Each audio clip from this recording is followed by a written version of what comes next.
Hi guys, I'm back here.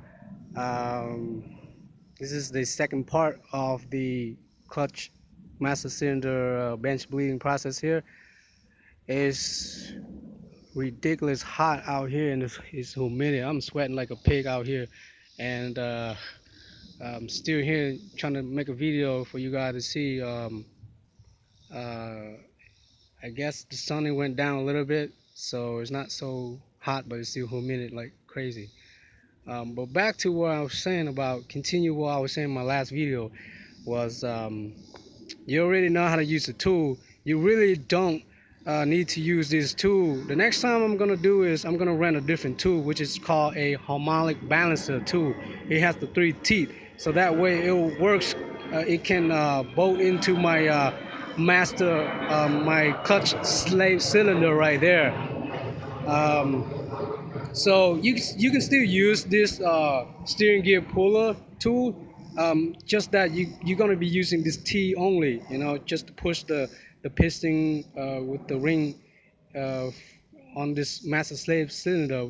You can use that to push it in, and then just use the clamp to hold it. Now remember, you need to use something to hold against, like a rag or something, but it's kind of tricky and hard, so you got to use your both hand to work with this, hold this clamp and to hold against the slave cylinder piston there, before you come up here, back up here to push the rod up here on the clutch slave cylinder there. So after you hold it, you clamp it and hold the slave cylinder piston. Then just go, remember when you hold it, it'll push fluid back up. So you have it at, when you have the clutch reservoir bottle at the maximum level, it will rise all the way up on the top. And that's okay, that's normal. So after you hold it, after you hold the slave cylinder, just go back up here, make sure your fluid is up level, and just push this rod here at the clutch slave cylinder. You need to push it like at least 40 or 50 times, so to push all the air bubble from the system to come up to this cap here, and you will see air traps up in this cap here. You see it create bubbles right here, and so it won't rise all the way up to the reservoir bottle yet until you come back down to the slave cylinder here and release the clamp, so the piston will release out. Then you will see a massive fluid loss. You see your fluid here level will go down. That at that time, at that moment, you will need to refill back your brake fluid. Refill the brake fluid back up to the bottle reservoir here, up to full level. All right. And you always want to look out for bubbles. So after you do that, you would want to have, using this extension here, to push the spring and the piston of this slave cylinder. Keep pushing it like, I don't know, 20 times or more than that. I've done this like, I pushed that like maybe over 50 times. Also the same thing like that, over 50 times. It don't take like 15-minute process like everybody else say. 15-minute process is like just uh, bleeding, you know, with the bleeder screw. That'll take 15 minutes. But this whole bench bleeding system, the bench bleeding, took like 30 minutes or more to me. I just done it yesterday, and I still feel like I have to keep on doing it today. I'm almost done though, but yesterday I was at the last minute, so today I'm gonna finish it up. And really, what the whole purpose is getting all the air bubble out of the system here as much as you can. I mean, I've done it like 6 times so far, 6 times of that, so that's like more than 50 pushes. pumping, and I went back here. This is my 5th time, and every time I come back up here to push the rod here, it takes, I push it like 40 times at least to create the bubbles up here. After you push it and it create bubbles, you know, um, just go back here, and release it, release the piston and the spring out, release the clamp out, and then you see your fluid will rise down and just, refill it back up, and just keep doing that same concept for over and over, like 6 times at least. You're gonna do it like 6 times like I do, and I still see bubble after that too. So but you end up seeing like little tiny bubbles. It was still trapped up here, and it will see, you will still little you will still see little bubbles just rising up that reservoir too. You can't, it's really tiny. You can't really see it until you look close to it. But there will still be small little bubbles. Um, I don't know if it's okay if it still have little bubbles like that. Most of the time, people are just gonna stop right there. When they see just tiny little bubbles, they don't really care about that. The system, it's not gonna break down if there's still a little air bubble trap in. But you never know. So I just keep doing it until I don't see air bubbles anymore. Now I got to the part that I don't see any more little air bubbles at all when I was, even doing pushing this rod or pumping this slave cylinder, and I don't see any more bubbles.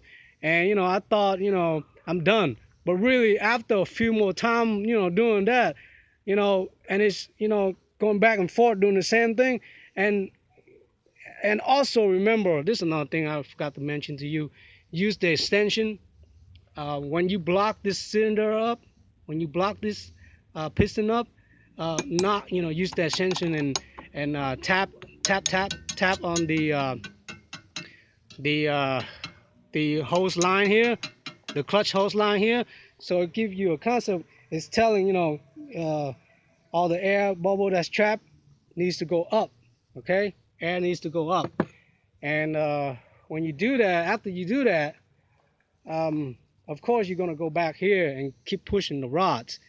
That you will see air comes back up again. You will see air trap again because you just done some tapping, okay, on the line. And so if I keep doing this, and it take me like 30 minutes to an hour, and I still see little bubbles, I'm gonna stop because there's no point of keep doing it, because you will have some little air bubble trap, just tiny somewhere, like when you has a little gap between the hose here somewhere, when you didn't really tighten it up or something. Um, Notice I changed the hose here. You can change all the hose if you want to. Like these hose right here is stock. I didn't change none of that.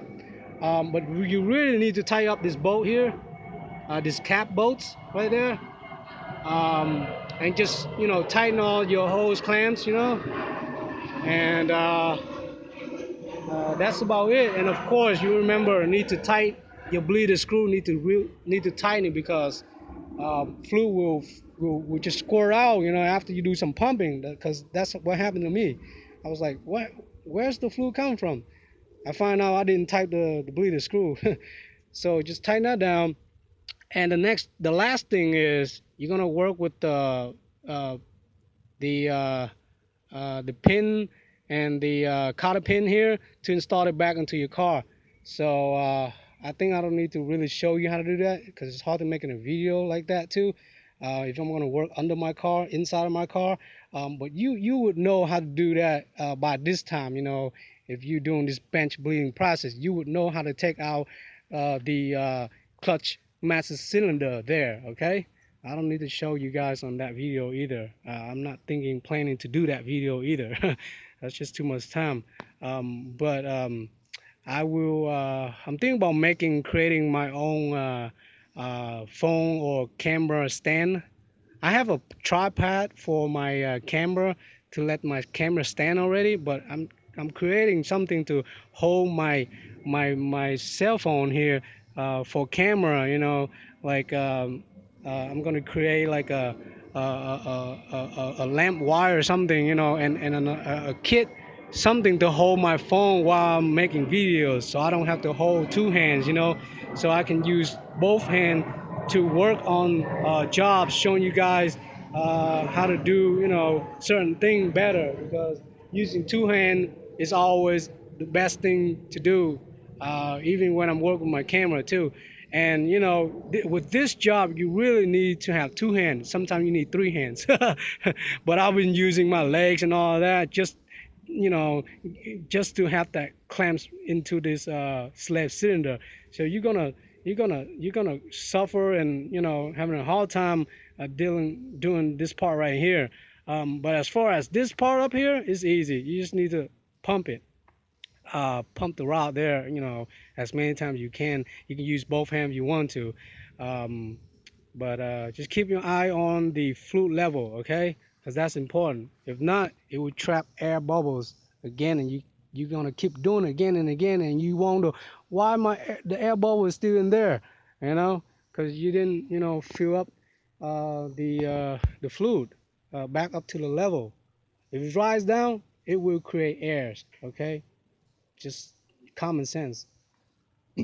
um, and always, please, always have your safety glass on. If you're dealing with brake fluid, you will always need to wear your safety glass. That's no exemption. Safety is always first. So, yep, that's about it. This is the part two. Show you how to do a bench bleeding on a 98 Mitsubishi Eclipse non-turbo um, clutch master cylinder system. Okay, and I will show you guys on my next video how to do a bench bleeding on the master brake cylinder. So right after this, that's what I'm gonna do after this. Is the um, bench bleeding the brake master cylinder. Okay, guys, it's been almost 15 minutes on this second video too, and I hope you guys like my video here. Please likes and thumbs up and subscribe my channel, my auto modifying sport channel. It's me, young Leo Akil, is signing out for now. Thanks for watching, guys, and you guys have a good one. Be safe out there working on your cars. Bye now.